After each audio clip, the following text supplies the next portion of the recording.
কোথায় থেকে ভিডিও ছাড়লে আপনার আগের তুলনায় অনেক বেশি ভিউজ আসবে?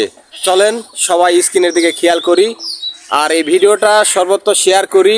সবাই একটু টাইমলাইনে রেখে দিবেন, পরবর্তীতে আপনার এই ভিডিওটা কাজে লাগবে। প্রথমে যে 3 ডট অপশন আছে, আপনার নিজের প্রোফাইল, আপনাদের বোঝানোর খাতিরে আমি এই প্রোফাইলটা নিজেরটাই ইউজ করছি।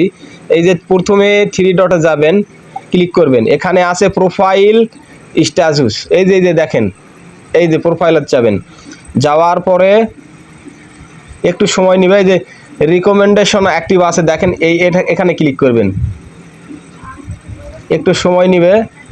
এরপরে এই যে রেকমেন্ডেশন আছে, এই যে এখানে ক্লিক করবেন। ক্লিক করার পরে লার্ন অরিজিনাল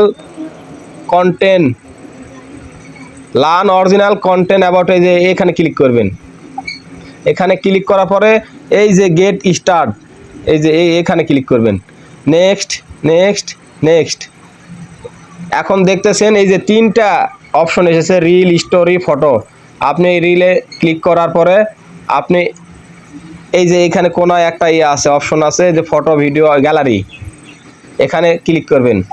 ক্লিক করার পরে এই যে ভিডিও, আপনি এখান থেকে এখানে টাইটেল লিখবেন, আগের তুলনায় ভিউজ বেশি আসবে। এই যে ডেসক্রিপশনে লিখবেন, আগের তুলনায় ভিউজ বেশি আসবে। একটু ঘোলা লাগতেছে, একটু ভালো করে খেয়াল করবেন। আপনাদের বোঝানোর খাতিরে আমি দেখা দিচ্ছি একটু। এরপরে হ্যাশট্যাগ দিবেন, এই যে হ্যাশট্যাগ রিলস, এরকম করে 5টা হ্যাশট্যাগ দিবেন। এরকম করে 5টা হ্যাশট্যাগ দিবেন, এরকম করে 5টা হ্যাশট্যাগ দেওয়ার পরে যে লোকেশন আছে, লোকেশন সেট করে দিবেন। আপনি যে লোকেশনে অ্যাড টু প্লে স্টোরি, এটা হবে না, শেয়ার গ্রুপে শেয়ার করলে করতে পারেন।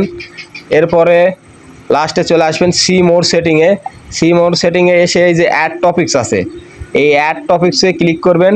ক্লিক করার পরে এই যে নিজের কন্টেন্ট যদি হয়, অরিজিনাল কন্টেন্ট হলে শুধু টক শো দিবেন, দিয়ে এখানে সেভ করবেন। সেভ করার পরে এই যে শেয়ার নাও, এখানে ক্লিক করবেন। এখানে ক্লিক করলেই আপনার ভিডিও আগের তুলনায় অনেক বেশি ভিউ হবে।